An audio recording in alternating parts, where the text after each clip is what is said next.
Skylark, Chapter 4. This part is from Anna's journal. Sometimes Sarah dances, and she makes Papa dance too, his face shy, his smile like Caleb's smile. Sometimes when Papa worries about the farm or the weather, Sarah takes his hand and pulls him outside. "Come, Jacob, come walk with me," she says. And he does. They walk the fields and the country road, Lottie and Nick following them. Once they chased each other through the rows of corn, and we could hear the sounds of their laughter. Papa came back from town with letters from Maine. Letters for all of us from Sarah's aunts, Harriet and Mattie and Lou. It was evening, the oil lamp bright in the kitchen. Papa mended a bridle, Caleb leaning against him. I read a letter out loud. There was a storm, Aunt Mattie says, and the porch shingles went to sea. What does that mean, went to sea? Asked Caleb, interrupting me. It means that they blew into the sea, said Sarah with a smile. I began to read again. My hat went to sea too, the one with the bird on it.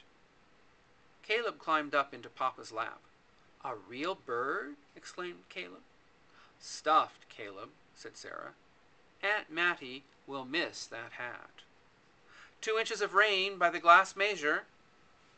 I stopped reading, staring at the word rain. I looked up at Sarah, and she was watching Papa, her face touched by the light from the lamp. A glass? Asked Caleb. I tried to make Caleb stop talking. I didn't want Papa to think about rain.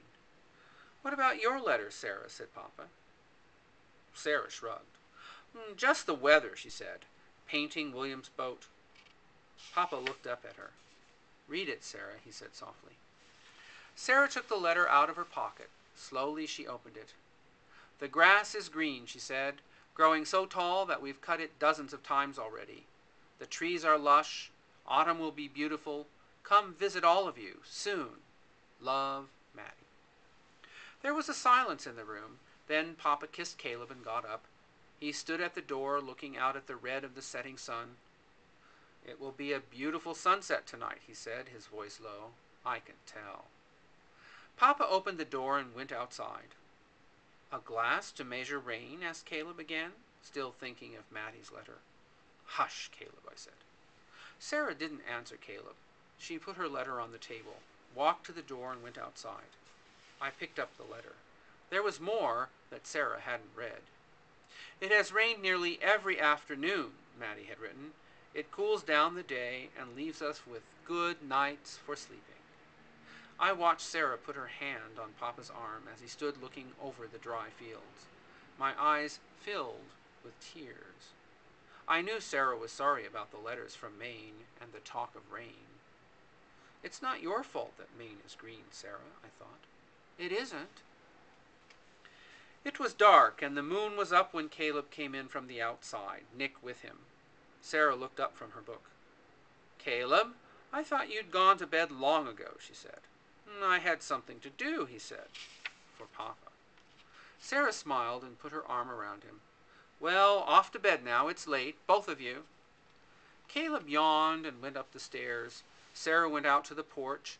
Papa came across the yard from the barn, and he stopped suddenly, then looked at Sarah. On the fence post between them was a small glass, sitting empty in the moonlight, waiting for rain.